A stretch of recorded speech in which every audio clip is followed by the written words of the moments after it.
If you've ever struggled with what to do in your counseling session or in your counseling lesson for your whole group, that you have come to the right place. I'm starting a new series, and it's all about how to help you have the most effective and fun sessions for your school-based counseling program.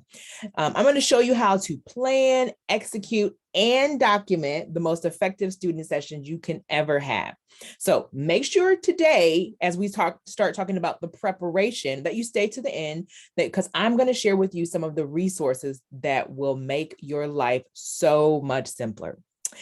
Hi, friend. If you have never seen one of my live videos before, my name is Kevlin. I am the founder of the school social worker and mental health provider Facebook community, which is over 3,600 professionals just like you, who are learning and growing and connecting with each other from literally around the world.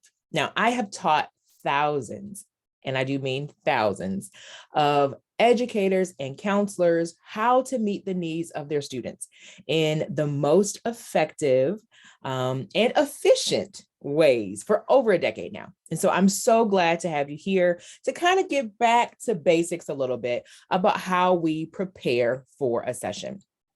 Now, a little while ago, I saw in one of the Facebook groups that I'm also a part of that, it was a newer grad, or she was new to the position. She's like, I just feel like I'm lost. I don't know what to say. I don't know what to do. And I feel like maybe like my sessions just aren't good enough. I know when we're in grad school, we do a lot of theory. We do a lot of talking about, counseling theory and how to have, unconditional positive regard. But when the rubber meets the road, you want to make sure that what you're doing is actually effective. So I'm going to teach you 3 quick tips to make sure that you are prepared for your next session. So I'm going to teach you 3 steps, and I'm going to give you a little bit of like a mnemonic device of this. We're going to talk about A, B, D. So not C, A, B, D. So the 3 things that you need to do to make sure that you have a great session with your students is, number 1, decide what you want to accomplish. So the A is accomplish. Then B is bring the right tools. So you want to make sure you've got what you need to actually deliver on this. And then D, because it doesn't happen if it's not documented, document the work that you've done. So let's get started with how you know what you want to accomplish. So I like to think of the 3 Ps when I'm deciding what I want to accomplish. So what is the problem?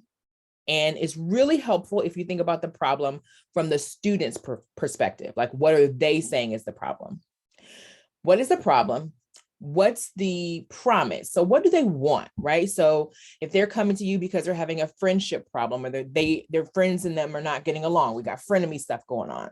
What's the promise? So what is it that if you were giving them a promise, like, hey, after we're done with this session, you will definitely have this outcome, that they would be like, yes, I'm all in, I'm ready to do it. So for the example with the friendship issue, it might be that they want to, have better communication with their friend, or that they want to have a more stable friendship with their friend. So to kind of think about what that is. And so keep that in mind so that you can be really intentional. And then the last P is, what's the process? What do I think is the process that this child is going to need to go through in order to have this promise be a realization? Is there something that they don't know yet? Is there a skill that I think they need to gain? Is there just an awareness that I think they need to have? So what is the process that I think they're going to need to go through in their mind, in their body, in their emotion, to be able to achieve the result that they have? So that's what's going to tell you what you want to accomplish. So, and it should be super, super simple. So maybe this child has 4 different IEP goals and different things.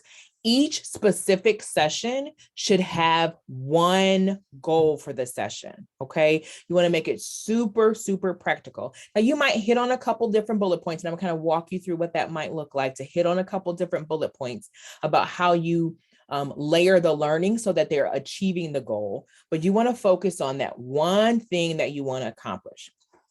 Now, as you decide what you want to accomplish, you want to think about what's going to help you to make that come to life for them.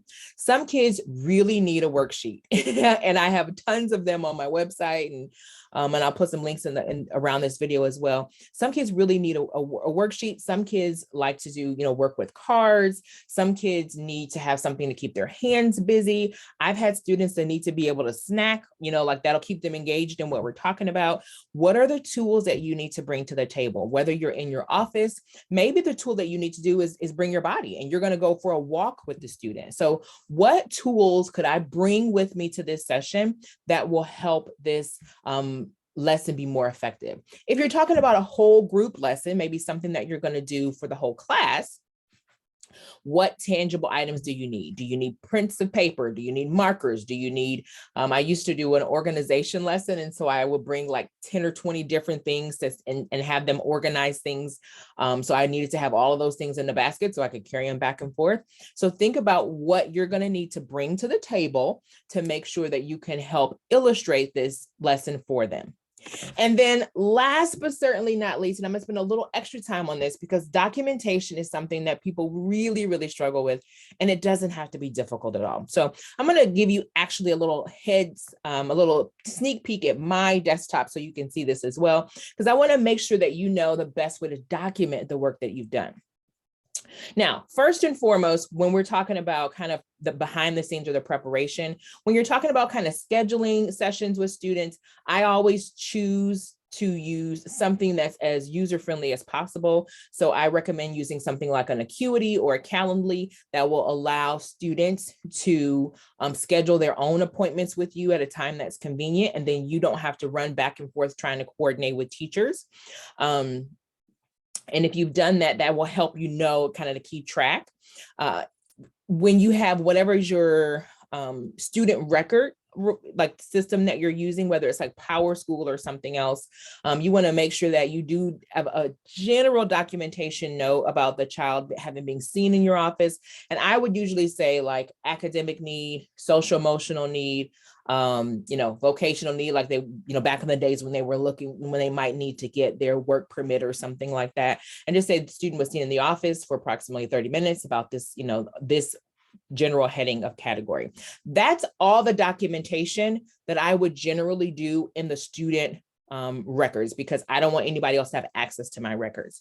However, I do like to keep student records for myself. Now, some of us like to keep paper. Back in the day when I first started, I had the little note cards and I had a little note card box, and that's what I use most of the time. I tend to want to be a little bit more structured these days. I'm a little less paper oriented. So I'm going to show you a really simple way to do some documentation here. So let's see here.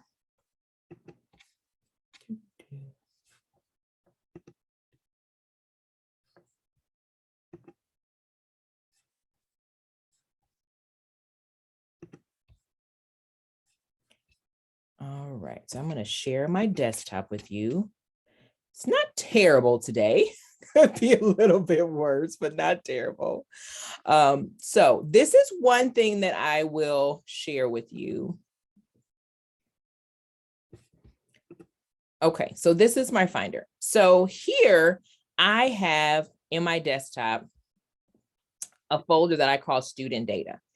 You can create the folder. So if you're going to create a new folder, you would come. So I have a Mac, but you would choose like whatever, preference you have to go to the file and create a new folder. And then you can title that 2021 school year, 21-22 school year, whatever you want to title it. Then my recommendation is that you create just a simple Word document, right? Let's share that. I'm gonna have that simple Word document. And my recommendation is that you title this John. So I would generally put like J Smith 21-22, right?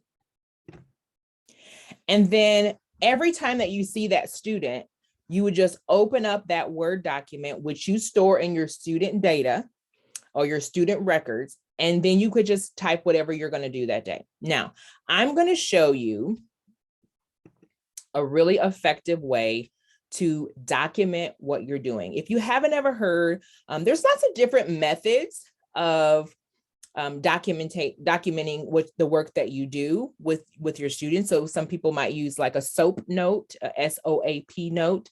I'm going to use this version that's called a PURP note, which I actually think is much easier. So I'm going to show you how to do that now. Let me pull that up here.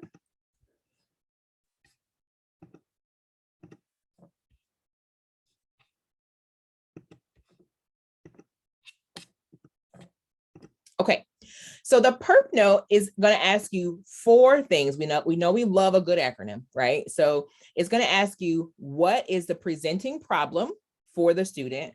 What is the intervention that you used? What was their response? And what's the ongoing plan, right? This is a perfectly simple way of documenting what you're going to be doing with your students. So when we're talking about the presenting problems, you want to make sure that you're noting what you observed. So what's the student complaint? How can you be subjective, like make observations about the thoughts of the student? But you want to also include quotes if you have them. So student says, "I hate my life," right? You want to include that as a quote, right?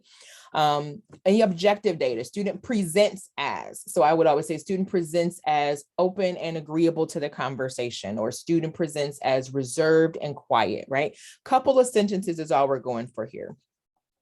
Then your intervention. So this is what you're going to actually do. Now, here's the great thing, because we've prepared for this, we already know what we were hoping to accomplish. We already know what resources we brought to the table. So we're going to just talk about what we use. Utilize a worksheet to teach coping strategy, right?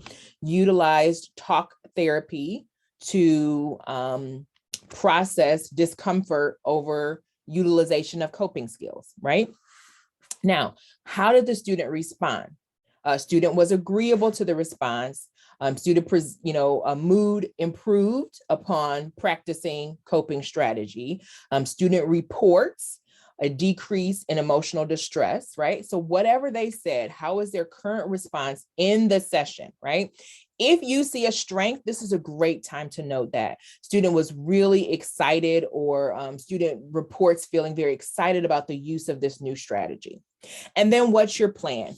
Whenever you're working with a student, you want to have some sort of plan. Now, if you're working with students who have an IEP, those goals are going to be assigned based upon their case conference committee decisions, right? So that plan is already set. If you're meeting with students individually or group in a group setting, you want to make sure that you also have some ideas of a plan. I'm going to share this other resource with you that might be helpful as well. Save that.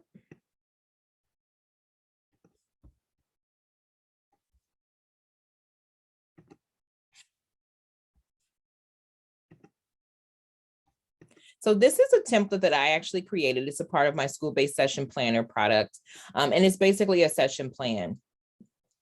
I like to have these types of documents ready for a bigger lesson plan, like when I'm going to do a whole group lesson.